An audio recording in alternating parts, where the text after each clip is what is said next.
කොහොමද ඔයාලට? අන්න යාළුවනේ අදත් තරම් ආව කතාවක්. වැඩි කතා නැතුව අපි යමු කතාව පැත්තට. කියන දේ දැන්වත් අහන්න දම්සර. ඔයාට තියෙන ආදරේටයි මම මේ කියන්නේ. ඇයි බැරි ඔයාට චුට්ටක් ඔය මොලෙන් කල්පනා කරලා බලන්න. ඔහොම පිස්සු නටනටා හිටියාම කොහොමද විභාගේ පාස් වෙන්නේ? කවදම හරි මට වැරදි කියන්න එපා දම්සර. මොකද අපේ ගෙදරින් කවදාවත් කැමති වෙන්නේ නෑ ඔය විදියට පිස්සු නැටුවොත්. ඔයා හොඳටම දන්නවා. අපේ සම්බන්ධ දැන් දෙපාරක්ම ගෙදරට අහු වුණා. ඒ හැම වෙලාවෙම අම්මා කිව්වා ඔයාලා අපිට ගැලපෙන්නේ නෑ කියලා. මොකද ඔයා දන්නවා අපේ අම්මා තාත්තා දෙන්නම රජයේ සේවකයෝ. එතකොට මාත් කොහොම හරි try කරන්නේ හොඳ රස්සාවක් ගන්න. මම ඔයාලගේ පවුලට වැරදි කියනවා නෙමෙයි දම්සර. ඒත් ඔයාවත් ටිකක් හැදෙන්න බලන්න. මෙහෙම යාළුවෙක් රස්තිය අදුගගා හිටිය කියලා ඔයාට කිසිම දෙයක් ලැබෙන්නේ මට හිතෙන්නේම ඔයාගේ අම්මා යන්නේ නැති මේ තාත්තගේ රස්සාව නිසා දම්සර.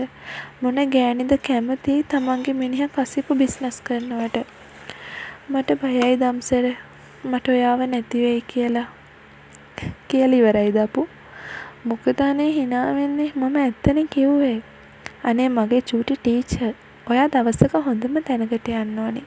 මම හිටියත් නැතත්. කියමින් උරබාහුව දෙකෙන් අල්ලලා නිකට යටින් අල්ලලා හුරුතල් කරන දම්සර හැරෙන්නේ පන්ති කාමරයට යන්න. කාලය ටිකෙන් ටික ගෙවුණා. ඉස්කෝලේ නිවාඩුව හම්බුනේ සාමාන්‍ය පිප්පෙළ විභාගයේ ප්‍රතිඵල එනකම්. අප්පු ඔයා දම්සර දකින්නත් ආසයි ඔයාව. මට ගෙදරින් එන නිදහසක් තිබුණෙම නෑ අනේ. එදා ඔයා අපේ ගේ ළඟට ඇවිත් බයික් එකෙන් හෝන් කරද්දි අපේ තාත්තා බලන් ඉඳලා. ඔයා තියලා ගිය ලියුම කියවලා තියෙන අපේ තාත්තා දම්සර. එදා ඉඳලා මම ඉතින් නිවාස අඩස්සියේ. දුක් වෙන්න එපා අප්පු. ඉස්කෝලේ පටන් ගන්න තා ටික දවසනේ. ඒක නෙමෙයි. ඔයාගේ රිසල්ට් කොහමද? මම පාස් අප්පු. මොකා? ඔයා පාස් අනේ මැනික. කියමින් පාර මැදම අප්පුව දම්සරව බඳාගන්නේ හිතේ තිබුණු එකම බලාපොරොත්තුව නිසා. මේ පාරේ මිනිස්සු යනවා. අප්පු එහෙට වෙන්න කවුරුම හරි දැක්කොත් ගෙදරට කියයි. එතකොට මගේ මැනිකගේ රිසල්ට් කොහමද? මමත් පාස්. ඉංග්‍රීසි වලට විතරක් B. වව් අප්පු.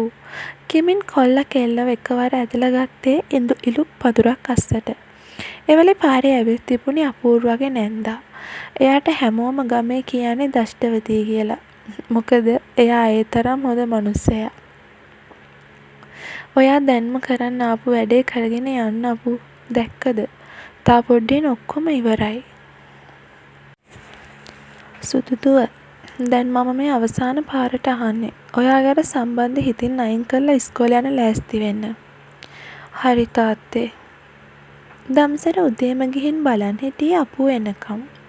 ඇත්තටම දම්සරට ඉස්කෝලේ මිස්ලාගෙන් පවා හොඳ ප්‍රතිචාර හම්බුනේ පන්ති එපාම කරපු දරුවා ඉහළින්ම පාස් වෙලා තියෙන නිසා. මේ හැමදේම ඔයා නිසා අප්පු. ඔයාව නම් මම කවදාවත්ම අමතක කරන්නේ අවුරුදු දෙකකුත් දන්නේම නැතුව ගෙවෙද්දී අවාසනාව කියන්නේ අපූර්ව දෙවනි කඩේමත් හොඳට සමත් වෙලා පේරාදෙණිය විශ්වවිද්‍යාලයට තේරුණා. හැබැයි දම්සර විෂයන් තුනම අසමත්. මේ වෙලාවේ හදවතින්ම සතුටු වුණත් අපුවගේ ජයග්‍රහණය දුකට කරුණක් වුණේ අපුවගේ දුරස් වීම. හම්බන්තොට දිස්ත්‍රික්කයේ ජීවත් වුණ අපුව දැන් යන්න ඉන්නේ මහනුවරට. හරියට දම්සරට දැනුනේ ඒ දෙන්න දැන් හැම අතින්ම අහසයි පොළවයි වගේ. කැම්පස් එන්න කලින් අපුවට ඕනි උනේ දම්සරව හම්බ වෙන්න යන්න. ගෙදරට බොරුවක් කියන කෙල්ලා යන්නේ දම්සරව හොයාගෙන. දෙන්න එක්ක ගොඩ වෙලා කතා කරලා පොරොන්දු වෙලා ආවේ කවදාවත් දෙන්නට දෙන්නම හැමදාමත් ආදරෙන් ඉන්නවා කියලා. එදා හිතුවේවත් නැති විදියට අපුට ඇහුනේ පුරුදු රළු කටහඬක්. අබි ඔයා? ඔව් මම. කියමින් අපුගේ කනට පහරක් දෙද්දිම අබිගේ අතින් අල්ලගත් දම්සර. අබි කියන්නේ අපූර්වගේ අවස්ස මස්සිනා. අපු පොඩි කාලේ ඉඳලම අබිගේ හිතේ තිබුණු ලස්සන මනාලියක් කරලා නැන්ද ගෙදුව කැන්දන් එන්න. ඒත් අපු නම් චුට්ටක් කැමති වුණේ නෑ. දෙන්නගම රණ්ඩුව මැදට පනින අපු දම්සරගේ පැත්ත අරන් අබිට හොඳටම බනිනවා. අබි නම් මේ ගැන හොඳටම තරහින් යන්නේ. දම්සර ඔයා දැන් ගෙදර යන්න. ප්‍රශ්න දාගන්න එපා මැනික. පරිස්සමෙන් ඉන්න. නළල මත හාදුවක් තියෙන අපු නැවත යන්නේ ගෙදර. ගේට් එකත් අරන් ගෙට ගොඩ වෙද්දිම අම්මගේ වගේම තාත්තගේ හැසිරීම නම් ගොඩාක් වෙනස්. අපූ දැනගත්ත අබීගේ ගිනි තියලා කියලා. යසයි නෝනහාමි කොහෙද ගියේ? අර කසිප්පුකාරයා එක්ක උඹට කිසිම සම්බන්ධයක් තියාගන්න එපා කියලා කිව්වා නේද? කියමින් කෙල්ලව ගේ ඇතුළට එක්ක ගිහින් හොඳටම තාත්තගේ තරහ යනකම්ම අපූට ගහනවා. තාත්තගෙන් අපූව අම්මා බේරද්දී අපූ ඉක්මනින් කාමරයට දුවගෙන ගිහින් දොර වහගන්නවා. ඔයත් මේවට වග කියන්න ඕනි සමන්තා. කෙල්ලෙක් හැදුවා එච්චරයි. අපිට පාරේ බහලා යන්න නෑ මුන් නිසා. මුන්ට මොනවද අපි අඩුපාඩු කරේ? පරට්ටියෝ. දම්සර මට තාත්තා හොඳටම ගැහුවා. ප්ලීස් මාව එක්කන් යන්න එන්න. නැත්නම් මම මැරෙනවා. මේකි හෙටම යවන්න ලෑස්ති කරන්න නුවර. මේකි මේ අපේ කන් වලින් රිංගලනේ අරුව එක පැනලා ගියොත් මොකද කරන්නේ? මේ කියමින් දොරට අතින් ගහන තාත්තා කියන්නේ උඹ එකක් දැනගනින් අපූර්වා. උඹට ඔය කසිප්පුකාරයා බඳින්න එන්නේ උඹේ අප්පගේ මිනිය උඩින් ගිහින් තමා. යකෝ තොට තව මොලේ පෑදුනේ නැද්ද? ඌට හරිහමන් රස්සාවක් තියේද? උඹට මතක නැද්ද දවසක් උඹට ඌ පාරේදී බැනපු විදිය? කුණුහරුප විතරයි යකෝ උන්ගේ කටවලල තියෙන්නේ. මම කීප දවසේ දැක්ක ඕකාර බෝකුරට වෙලා කොල්ලෝ එක බිබී ඉන්නවා. අපි කියන ඒවා වහකදුරුද බං? ඇරපන් දොර. මහත්තයා දැන් නැති. අහල පහල මිනිස්සුත් ඉන්නවා අපිට හිනාවේ. මේ දෝනියෙන්දට කියපන් රට්ටු හිනස්සවන්න එපා කියලා. පුතේ මේ දොර අරින්න. කෙල්ලගේ හිතට සහනයක් ආවේ අම්මගේ කටහඬ ඇහුණු දැන් නිසා. අම්මේ කියන් අපෝ අම්මව බඳාගන්නේ හිතේ දුක ඔක්කොම නැති කරගන්න හිතාගෙන. ඉකිම ඇත්තේ කෙල්ල කියන්නේ යන්නේ දම්සර එහෙම කෙනෙක් නොවන වග. මම මේ කියන දේ හොඳින් අහගන්න අපූ. ඔයාට තව ඉස්සරහට ඉගෙන ගන්න ඕනි නම් ඔය ළමයව හිතින් අමතක කරන්න. ජීවත් වෙනවා කියන්නේ ඔය ලාමක ආදරයට නෙමෙයි. ඔයා හොඳටම දන්නවා නැන්ද විඳින දුක. හැමදාම මාම කටගොන්නක් බීගෙන එනවා. හැමදාම ගුටි කනවා ඒ ගෑණි. කන්න නෑ බොන්න නෑ හරියට අඳින්න නෑ පාරක බහින්න බෑ මාමගේ රණ්ඩු හැමදාම. මොකද්ද පුතේ ජීවිතේ? අනික කවදා හරි ඔයාට ඒ ගමේ උන් කියයි කසිප්පු මුදලාලිගේ ලේලි කියලා. එහෙම අහන්න කැමතිද මගේ පුතා? අපූගේ හිත ටිකෙන් ටික බිඳෙන්න ගත්තේ අම්මගේ කතාවට. ඇත්තටම දම්සරගේ පවුල් පරිසරය වගේම එයාගේ හැසිරීම පවා ඇත්ත මේ කියන්නේ. අපූගේ අම්මා කියලා අපූගේ හිතේ ඇඳුණා. කෙල්ල එළි වෙනකම් කල්පනා කරේ අවුරුදු 6ක ආදර කතාව හිතින් කොහොම අමතක කරන්නද කියලා. කෙල්ල රෑ කෑම මේසෙට ගියේ බයෙන් වගේ. මට සමා වෙන්න සුදු පුතා. මම කවදාවත් ඔයාට අතක් උස්සලා නෑ. මේ වගේ දේවල් ඉස්සරහට කරන්න එපා.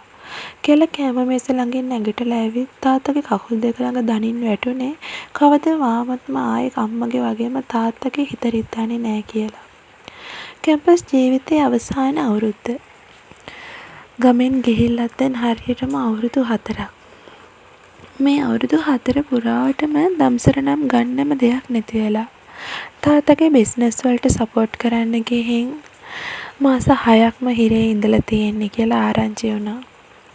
කෙලට ඒ ආරංචිය ඇහුවම නම් ටිකක් දුක හිතුනේ එයා ආදරය කරපු එකම කෙනා දම්සර නිසා. මගේ පුතා ආවත් එක්කද? තාත්තට කෝල් කරා නම් මගට එනවනේ. ඒකට කමක් නෑ අම්මා. තේ එකක් හදන්නකෝ. හරියම මහන්සි. එහෙම කියලා අපෝ මොහොන එහෙමත් සෝදාන් ටිකක් මිදුලට ආවේ මහන්සිය නිමා ගන්නත් එක්ක. අපෝ පොවන් එකත් ඔබමින් කල්පනා කර හිටියේ දම්සර ගැන. එකවර අපුවගේ කකුලේ හැපුණේ බෝලයක්. ඒත් එක්කම කෙල්ල ඔළුව දාලා බැලුවේ ගේට් එකෙන් එළියට. අනේ ලස්සන කෙලි පොට්ටක්. පැම්පස් එකක් විතරයි ඇඳලා හිටියේ. කොණ්ඩෙත් කඩලා දාලා අවුරුදු 2ක් වගේ ඇති හරියටම. අනේ බෝලේ ආවද පැටියව? කෝ එයා තනියමද මේ පාරේ ආවේ?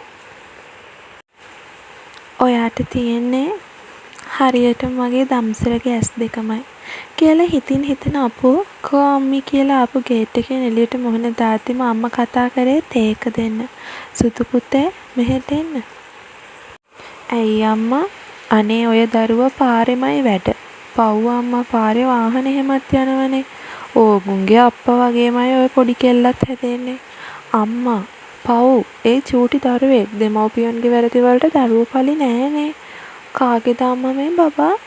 මම දැකලම නෑනේ මීට කලින්. ඔව් ඉතින් ඔයා ගිහිල්ලත් දැන් අවුරුදු 4ක් විතරනේ. මේ අර කසිප්පු කොල්ලගේ ළමයා.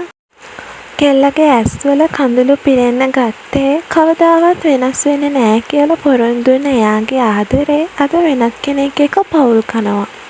සුදු පුතේ මොනවද මේ පොළව අහස ගැට ගහන්න වගේ කල්පනා කරන්නේ? නෑ අම්මා. පව්වේ රෝසමල. මට ආරංචි දම්සර හිරේ කියලා. මගේ පුතාට දැන්වත් තේරෙනවද? අම්මයි තාත්තයි කට කැඩෙන ගාම මොනවද කිව්වේ කියලා. ඌ ඔය කසාදේ කැමැත්තෙන් කරගනිපු එකක් නෙමෙයි. සරෝජන්ටිගේ දුව මතකද? සකුනිද? ඔව් ඒකි තමා ඕක එක කරක් ගහලා බඩක් හදාගත්තා. ගමේ මිනිස්සුන්ගේ බලයටම තමා ඔය කසිප්පු මුදලාලියා ඔය කෙල්ලට කසාදේ බැන්දුවේ.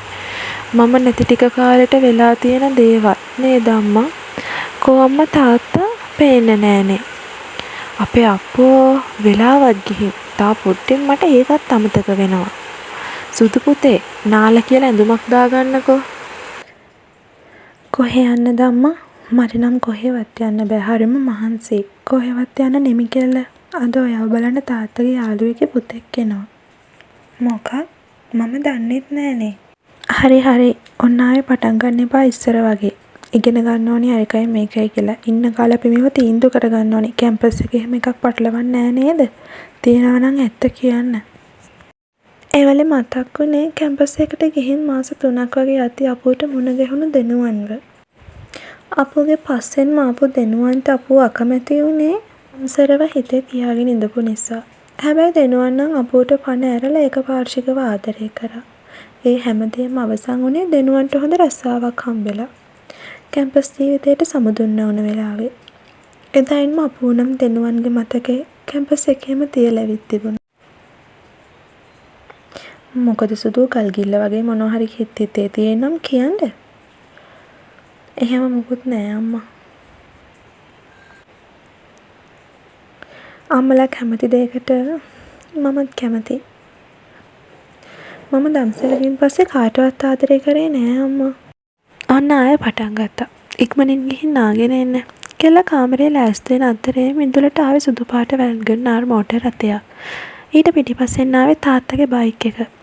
ලා ක්‍රීම් පාට දිග ගවුමක් ඇඳපු අපු කොණ්ඩේ තුඩට කරලා බෝලක් දාලා ඇඳ උඩ ඉඳගෙන හිටියේ අම්මා කතා කරනකම්. පුතේ කොල්ලනම් හරිම සිරියාවන්තයි. වැඩි වයසකුත් නෑ වගේ. හොඳ ලොකු රස්සාවකුත් කරනවා කියන්නේ. මේ අම්මේ පිරිමි කී දෙනෙක් ඉන්නවද? අම්මා නැවතත් දොරෙත් ඈත් කළ බැලුවේ හරියටම තහවුරු කරගන්න හිතාගෙන. 4ක්. එතකොට උතන මනමාලයා කවුද? මොන පාටද එයා ඇඳගෙන ඉන්නේ? ලාදම් පාට ෂර්ට් එක. හරි දැන් යමු. කොල්ල නම් බලාගෙනම හිටියේ අපෝගෙන් මොහොතකටවත් ඇස් දෙක අහකට නොගෙනමයි. කෙල්ල බුලත් හෙප්පුවත් අරගෙන සාලෙට ගිහින් සෝෆා එකේ වාඩි වෙලා ඉන්න කොල්ලගේ මොහොනවත් නොබලාම ලැජ්ජාවෙන් මොහොන හෙප්පුව අතට දීලා වැන්දේ චාරිත්‍රානුකූල විදියට. සඳසි නැගිටින්න. අපුට ඇහුණේ පුරුදු කටහඬක්. බිම වැඳගෙන ඉන්න අපු කල්පනා කරේ සඳසි නමින් එයාව දන්නේ කැම්පස් යාළුවෝ විතරක් නිසා. කෙල්ල එකවරම ඔළුව උස්සලා බැලුවේ කොල්ල දිහා. අම්මලාගේ ඕමනාවට ඉදෙයි කියලා වචනයක්වත් නොකිය කැමති වුණ කෙල්ලා දැන් නම් සිය කැමැත්තෙන්ම hina වුණේ එයාගේ කැම්පස් එකේ හමු වුණු ආදරේ දෙනුවන් නිසා. දෙනුවන්? ඔයා මේ දෙන්න හොඳට දන්නවා වගේ එන. ඔව් අංකල්. සඳසි අපේ කැම්පස් එකේ හිටියේ. මෙයාට මම කොච්චර කැමති වුණා සඳසි නම් කැමති වුණේ නෑ. අම්මලාට වැරැද්දක් කරන්න බෑ කියලා කිව්වා. හැබැයි කවදාවත් මම හිතුවේ නෑ සඳසිගේ ගෙදරටම මෙහෙම එන්න ලැබෙයි කියලා. ඔන්න එහෙනම් මේකටත් ජයශ්‍රී මංගල. අපු වගේම දෙනුවන් ගියේ මිදුල පැත්තට. දෙනුවන්ගේ කාර් එකට හේතු වෙන අපු නම් දෙනුවන්ට කිව්වේ මේක නම් හීනයක් වගේ දෙනුවන්. මම කවදාවත්ම හිතපු දෙයක් නෙමෙයි. එක්ක මගේ වාසනාව වෙන්නේ නැති.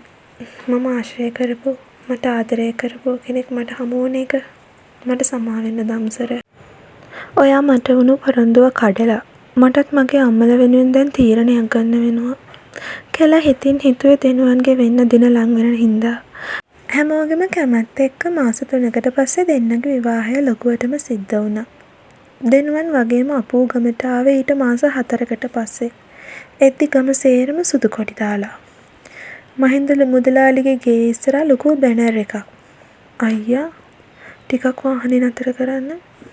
සදේව් දමුසර උපත 1999 විපත 2025 3 වෙනිදා. කෙල්ලගේ පපුව හෝස් ගාලා ගියේ කොච්චර වුණත් අවුරුදු 6ක් ආදරේ කරපු එයාගේ පෙම්වතාගේ අවසන් ගමන ගැන හිතලා. කෙල්ල දෙනුවන් බඳාගෙන අඬන්න ගත්තා. මැනික අපු මොකද මේ? කෙල්ල ඔළුව උස්සලා බැලුවේ දෙනුවන් දිහා. දෙනුවන් කවදාවත් අපුව කියලා අපුවට කතා කරලා තිබුණේ නැහැ. අපුවට ඇහෙන්නෙම දෙනුවන් කතා කරන වචන දම්සරගේ වචන වගේමයි. මගේ මැනික අඬන්න එපා. දැන් උන දේවල් උනානේ. අපි යාළගේ පවුලට කරන්න පුළුවන් උදව්වක් කරමු. කෙල්ල තවත් ලං උනේ දෙනුවන්ට. අයියෝ ඔයා තරහ නෑ නේද? මට එකපාර ඒක දැක්කහම දුක හිතුණා අයියේ. මමත් මිනිස්සෙක් සුදු. ඔයාගේ හිතේ දුක නැති වෙනකම් අඬන්න. පපුවට තුරුලලා ආපු අඬන්න ගත්තා. දෙනුවන් වරින් වර අපුගේ නඩල සිපගත්තේ ඇය සනසවන්න හිතාගෙන. හැමෝටම ලැබෙන්න ඕනි පතාගෙන ආපු ආදරේ මුලින්ම. එතකොට කවුරුවත් මේ ලෝකේ දුකින් ඉන්න එකක් නෑ. විරහවක් ඉතුරුණු ආදරයක් හැමෝටම නැති වේවි. ඉතින් යන්න අවසරයි මගේ යාළුවෝ හැමෝටම. මම මතක් කරලා මගේ අලුත් යාළුවෝ ටික මගේ channel එක subscribe කරලා මම තියාගන්න අමතක කරන්න එපා. ඒ වගේම තමයි bell icon එකත් click කරලා තියාගන්න. මොකද මම කතාවක් දාපු ගමන් මගේ channel එක පැත්තට දුවලා එන්න. එහෙනම් මගේ යාළුවෝ ඔක්කොටම තෙරුවන් සරණයි.